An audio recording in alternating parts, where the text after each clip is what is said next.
जय हिंद फ्रेंड्स, कैसे हैं आप लोग। आई होप आप लोग अच्छे होंगे और मस्त होंगे। मैं क्लास 10 का साइंस पढ़ा रहा था, जिसके अंतर्गत फिजिक्स का पहला चैप्टर यानी प्रकाश का परावर्तन। प्रकाश के परावर्तन में मैं तमाम बहुत सारी जानकारी आपको बता चुका हूँ।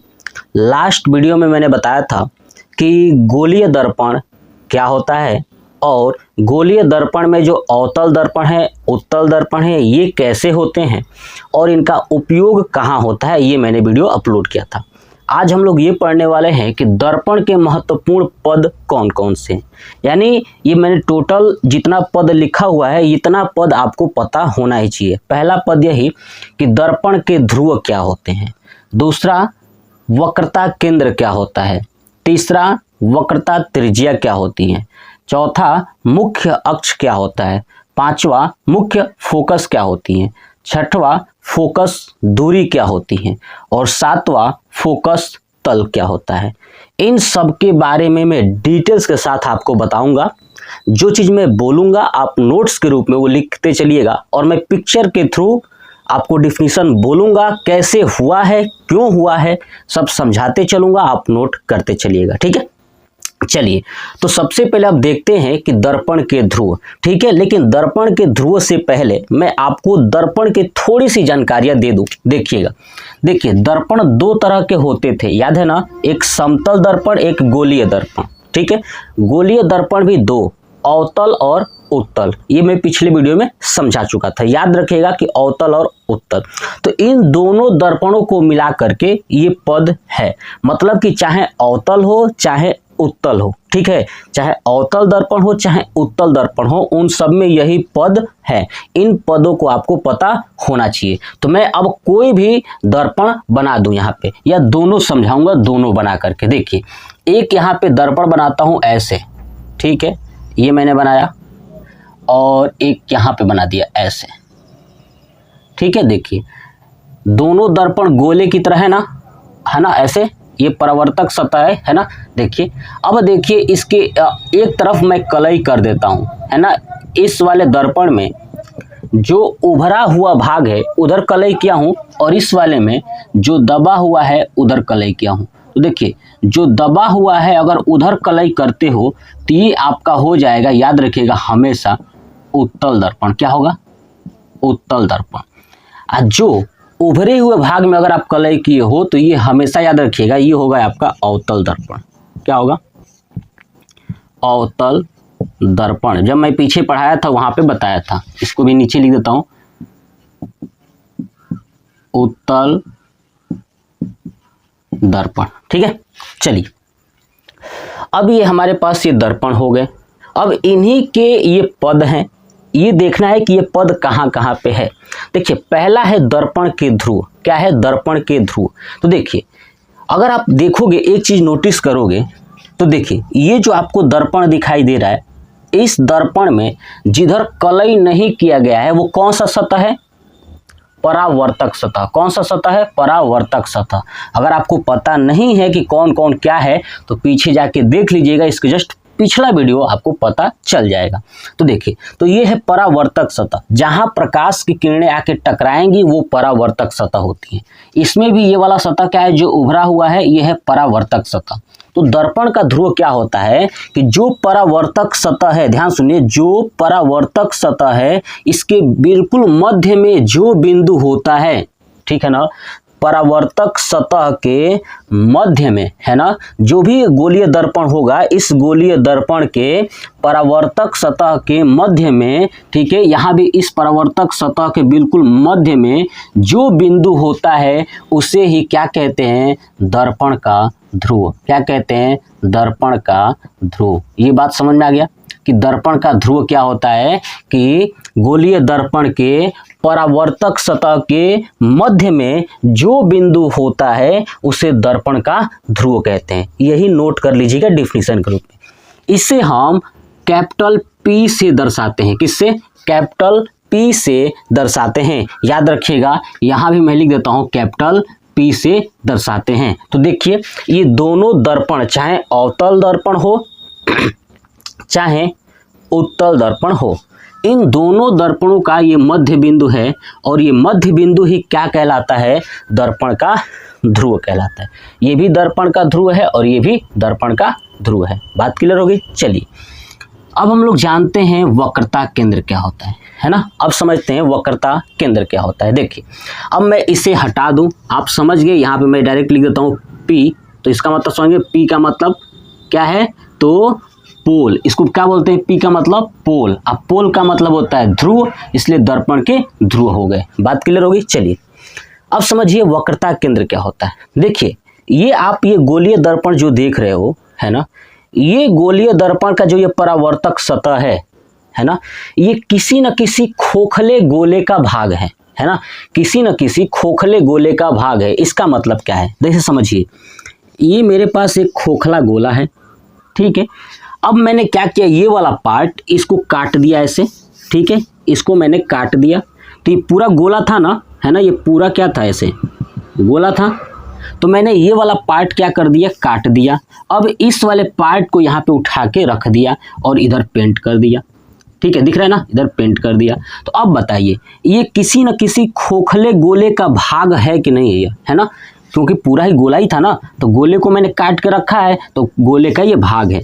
यानी जो गोलीय दर्पण होता है, तो गोलीय दर्पण का जो परावर्तक होता है, देखिए क्या है, ये परावर्तक सतह है ना, तो जो परावर्तक सतह होता है, जिस खोखले गोले का भाग होता है, उस गोले का केंद्र ही वक्रता केंद्र कहलाता है। बात समझ में आया, फिर से सुनिए कि गोलीय दर्पण का परावर्तक सतह है ना, जिस खोखले गोले का भाग होता है, उस गोले के केंद्र को वक्रता केंद्र कहते हैं। जैसे फिर समझ लीजिए, देखिए ये अगर ये आपको दिख रहा है परावर्तक सतह, ये किसी न किसी ऐसे गोले का भाग था है कि नहीं, ये परावर्तक सतह ये वाला इस गोले का भाग है। तो इस गोले का जो ये केंद्र होगा ना, बीच में ये केंद्र होगा, इस केंद्र को ही क्या बोलते हैं, वक्रता केंद्र। और वक्रता केंद्र को हमेशा C से दर्शाते हैं, सेंटर। C मतलब सेंटर, याद रखिएगा, वक्रता केंद्र को किससे दर्शाते हैं, C से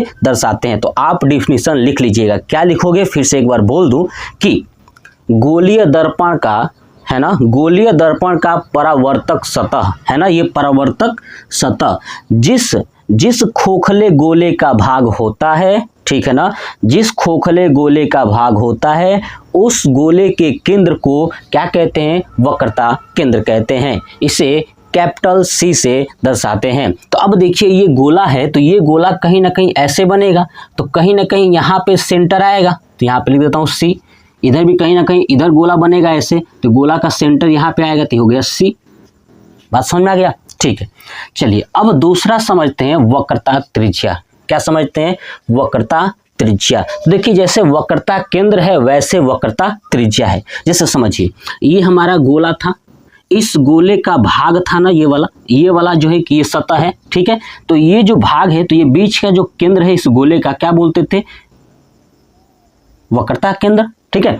तो यही अब जो इस गोले की जो त्रिज्या है ना, त्रिज्या, इस गोले की त्रिज्या, इसे बोलेंगे वक्रता त्रिज्या। क्या बोलेंगे, वक्रता त्रिज्या। यानी क्या कहेंगे कि गोलीय दर्पण का परावर्तक सतह जिस खोखले गोले का भाग होता है, उस गोले की त्रिज्या को ही वक्रता त्रिज्या कहते हैं, है ना। उस गोले की जो त्रिज्या है, उस त्रिज्या को ही क्या कहते हैं, वक्रता त्रिज्या कहते हैं। इसे हम दर्शाते हैं स्मॉल r से। किससे, स्मॉल r से, याद रखिएगा, ठीक है, स्मॉल r से दर्शाते हैं। बात क्लियर हो गई, ठीक से इसको सही से कर दूं थोड़ा, स्मॉल r से। चलिए तो ये बात आपको समझ में आ गया। चलिए नेक्स्ट है मुख्य अक्ष। क्या है, मुख्य अक्ष। तो अब ध्यान से सुनिए, हमने क्या क्या देख लिया कि पोल, वक्रता केंद्र, और अगर आप देखोगे तो अब इस वक्रता केंद्र और इस पोल को जो मिलाने वाली रेखा है, क्योंकि देखिए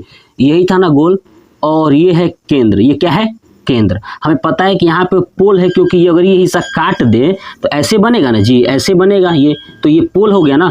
तो वक्रता केंद्र तथा पोल को मिलाने वाली जो रेखा है ना, यही कहलाती है वक्रता त्रिज्या। मैंने डिफिनीशन भी समझाया और यहाँ भी समझा दिया कि देखिए वक्रता केंद्र और पोल है ना, वक्रता और केंद्र और पोल की जो बीच की दूरी है, ये क्या होती है, वक्रता त्रिज्या होती है।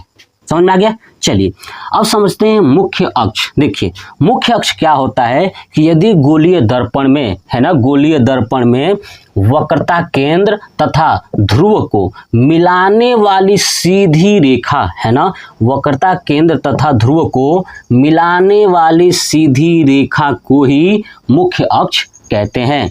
यानी फिर से सुनिए कि गोलीय दर्पण के ध्रुव तथा वक्रता केंद्र को मिलाने वाली रेखा, देख रहे हैं मिलाने वाली जो रेखा है, इस रेखा को ही मुख्य अक्ष कहते हैं। क्या कहते हैं? मुख्य अक्ष कहते हैं। बस आप इसको नोट कर लीजिएगा। Concept clear. चलिए अब समझते हैं मुख्य फोकस। क्या समझते हैं? मुख्य फोकस। देखिए मुख्य फोकस क्या होती है कि जब गोलीय दर्पण में है ना, गोलीय दर्पण में प्रकाश भेजा जाए और किसके समांतर, तो याद रखिएगा मुख्य अक्ष के समांतर।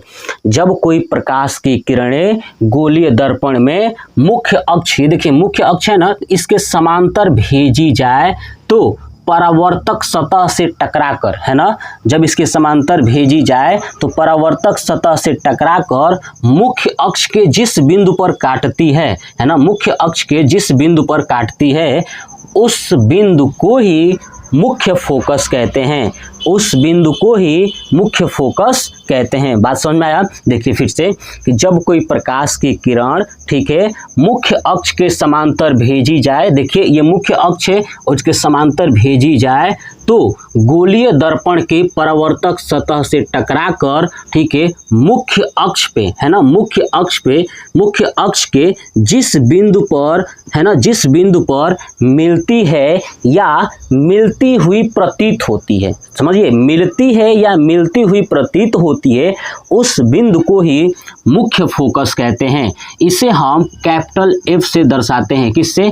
कैपिटल एफ से दर्शाते हैं। याद रखिएगा मैंने आपको दो चीजें बताया कि जब प्रकाश की किरणें मुख्य अक्ष के समांतर आती हैं और ये गोलीय दर्पण के परावर्तक सतह से टकराकर मुख्य अक्ष पर जिस बिंदु पर मिलती है या मिलती हुई प्रतीत होती है उस बिंदु को ही मुख्य फोकस कहते हैं। अब आप कहेंगे सर मिलती है कैसे और मिलती हुई प्रतीत होती है कैसे? समझिएगा।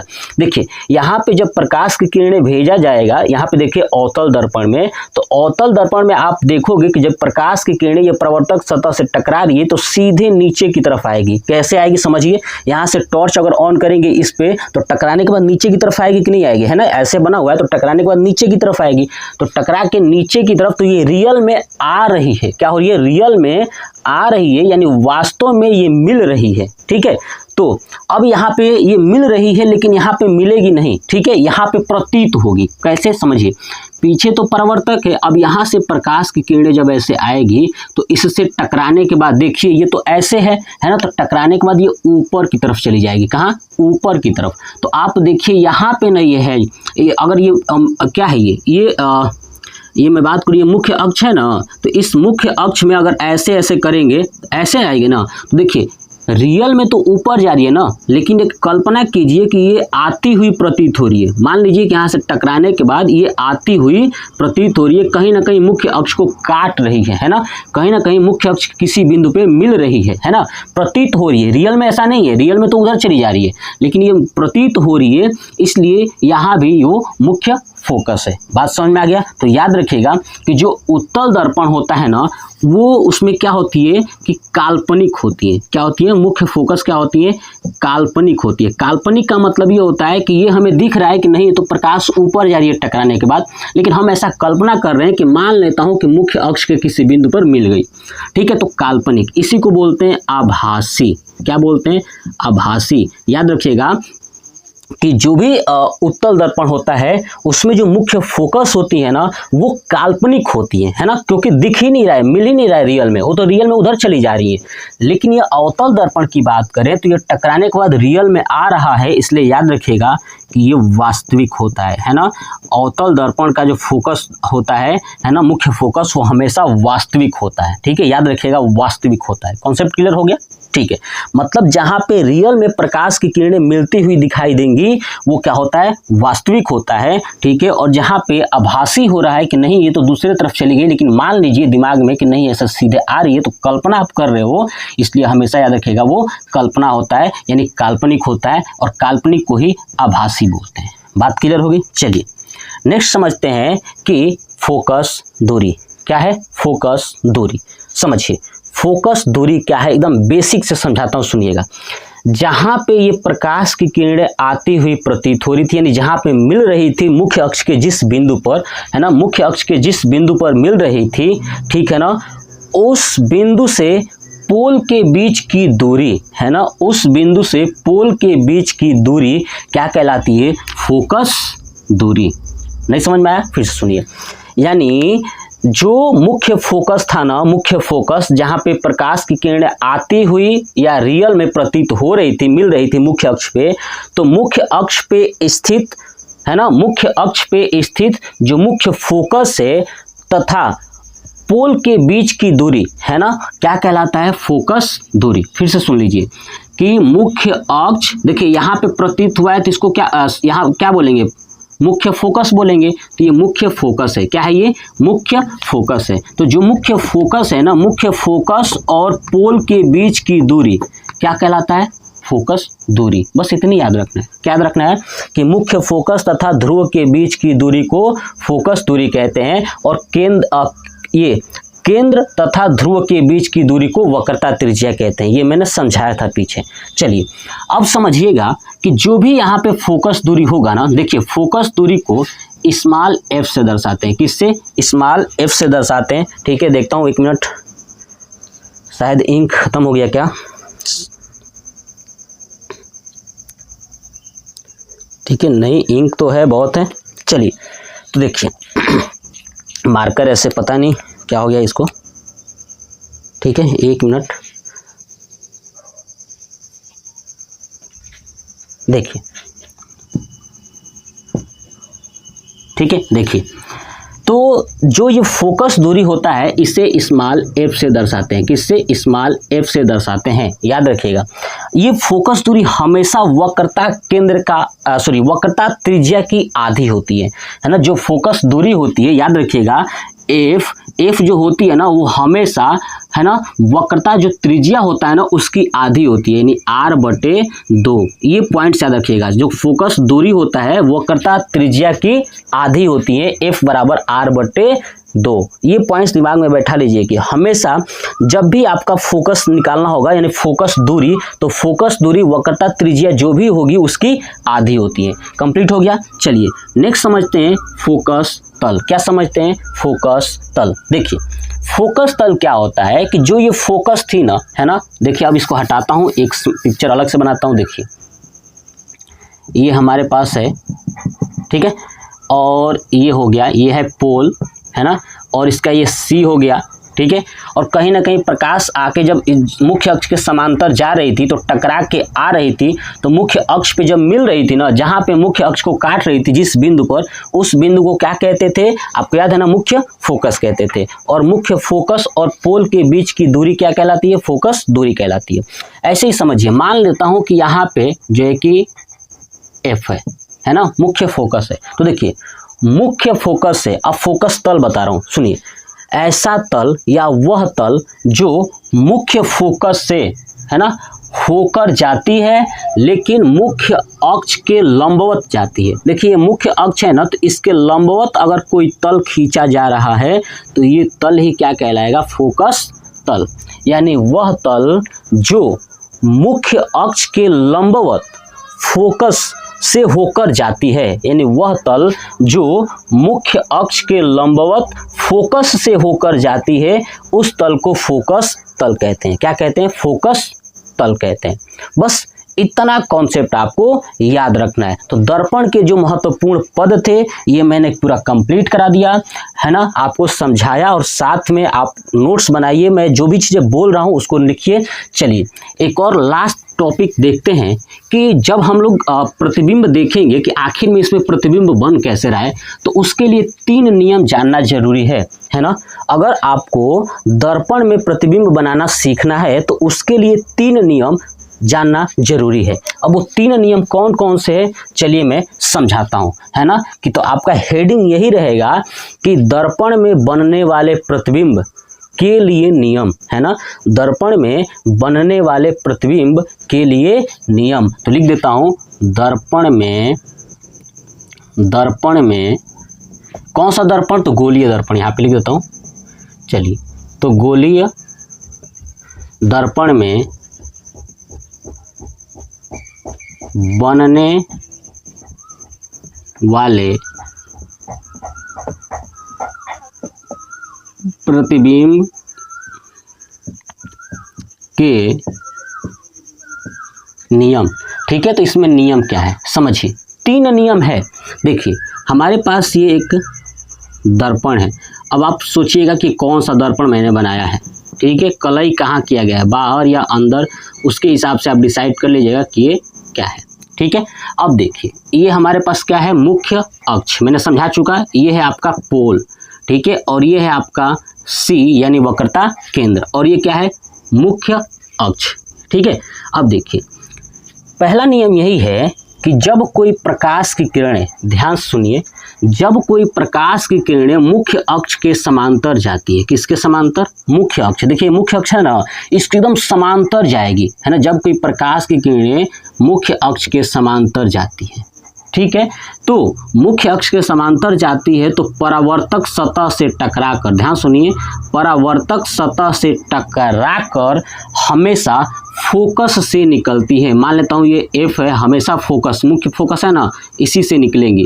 परावर्तक सतह से टकराकर हमेशा मुख्य फोकस से गुजरती हैं। ये पॉइंट्स आपको याद रखना है। पहला नियम यही है कि अगर आप प्रतिबिंब बना रहे हो और जब प्रकाश की किरणें मुख्य अक्ष के समांतर जब भेजोगे तो याद रखिएगा, टकराने के बाद, परावर्तक सतह से टकराने के बाद हमेशा फोकस से ही जाएगी। कहाँ से जाएगी, फोकस से जाती है। ये पहला नियम हो गया। दूसरा इसका उल्टा कर दीजिए। ठीक है, यदि कोई प्रकाश की किरण फोकस से जाती है, कहाँ से जाती है, फोकस से जाती है। अब ऐसे जाती है, देखिए, फोकस से जाती है तो गोलीय दर्पण के परावर्तक सतह से टकराकर, ठीक है, मुख्य अक्ष के समांतर हो जाती है। किसके, मुख्य अक्ष के समांतर हो जाती है। मतलब कि ये प्रकाश पहले वाले कंडीशन में मुख्य अक्ष के समांतर जा रहा था, तो टकराने के बाद फोकस से चली गई। लेकिन अब प्रकाश किरण अगर फोकस से जाएगी तो ये परावर्तक सतह से टकराकर ये मुख्य अक्ष के समांतर हो जाएगी। दूसरा नियम यही है। मतलब दूसरा ये समझिए, यहाँ बनाता हूँ पिक्चर। देखिए, अगर आप देखोगे तो यहाँ से अगर प्रकाश की किरणें ऐसे जा रही हैं, ऐसे जा रही हैं, ये ऊपर की तरफ, ठीक है, ऊपर की तरफ जा रही है, फोकस से जा रही हैं। ये है आपका पोल और ये है आपका वक्रता केंद्र। अब ये प्रकाश की किरण फोकस से जाती हैं तो परावर्तक सतह से टकराकर ये जो मुख्य अक्ष है ना, इसके क्या हो जाती हैं, तो समांतर हो जाती हैं। क्या हो जाती हैं, समांतर हो जाती हैं। दूसरा नियम यही कहता है। बात समझ में आ गया। ठीक है, अगर ये अवतल दर्पण के केस है, कौन सा दर्पण का केस है, ये अवतल दर्पण का केस है। ठीक है, लेकिन यही चीज थोड़ा सा आप अगर देखेंगे उत्तल दर्पण तो कैसा होगा समझिएगा। उत्तल दर्पण यहाँ पे बनाता हूं। देखिए, ये है हमारा उत्तल दर्पण। अब इसमें देखेंगे कि जब प्रकाश की किरण मुख्य अक्ष के समांतर जाती है ना, मुख्य अक्ष के समांतर जाती है तो टकराने के बाद ध्यान सुनिए, ये फोकस पर मिलती हुई प्रतीत होंगी, क्योंकि रियल में टकराने के बाद ये इधर चली जाएंगी तो क्या होगा, मिलती हुई प्रतीत होती है। तो ये पहला नियम दोनों के लिए वही है। दूसरा यही है कि यदि कोई प्रकाश की किरण, ठीक है ना, मुख्य फोकस से आती हुई प्रतीत होती है, कहाँ से, मुख्य फोकस से आती हुई प्रतीत होती है तो टकराने के बाद मुख्य अक्ष के समांतर हो जाती है। बात क्लियर होगी। दोनों के लिए सेम वही रूल्स है, चाहे अवतल हो चाहे उत्तल हो। तीसरा, तीसरा नियम ये कहता है कि अगर कोई प्रकाश की किरण, याद रखिएगा, अगर कोई प्रकाश की किरण, ठीक है ना, तीसरा नियम यही है कि अगर कोई प्रकाश की किरण, ध्यान सुनिए, अगर कोई प्रकाश की किरण वक्रता केंद्र से जाती है ना, कहाँ से जाती है, वक्रता केंद्र से। पहले कहाँ से जा रही थी, मुख्य अक्ष के समांतर जा रही थी और परावर्तक सतह से टकरा रही थी, लेकिन इस बार ना वक्रता केंद्र से जाएगी। देखिए, प्रकाश की किरण वक्रता केंद्र से जाती है तो परावर्तक सतह से टकराने के बाद पुनः उसी वक्रता केंद्र से होते हुए वापस चली आती है। बात समझ में आ गया? यानी तीसरा नियम यही है कि जब प्रकाश की किरण को वक्रता केंद्र से भेजोगे तो परावर्तक सतह से टकरा करके पुनः उसी वक्रता केंद्र से वापस चली आएगी। टोटल ये 3 नियम आपको याद रखना है। जब 3 नियम आपको याद हो जाएगा तो 3 नियम के बाद आप दर्पण में प्रतिबिंब बनाना बड़ी ही आसानी से सीख जाओगे, बहुत बेहतरीन तरीके से सीख जाओगे। तो 3 नियम आप नोट कर लीजिए, जो पद बताया वो नोट कर लीजिए। अब हम लोग नेक्स्ट वीडियो में ये मैं आपको बताऊंगा कि दर्पण से बनने वाले प्रतिबिंब, यानी अवतल दर्पण से सीखेंगे, फिर उत्तल दर्पण से सीखेंगे, ठीक है। तो हम लोग इस चैप्टर को द एंड के बहुत ही करीब है। आप लोग अच्छे से इसका रिवीजन करिए, दोहराते रहिए। मैं बहुत ही बेसिक कॉन्सेप्ट के साथ आपको समझा रहा हूँ, ठीक है। तो आप इसको नोट कर लीजिएगा और आप मुझे कमेंट बॉक्स में जरूर कमेंट करके बताइएगा कि आपको ये वीडियो कैसा लगा। जय हिंद।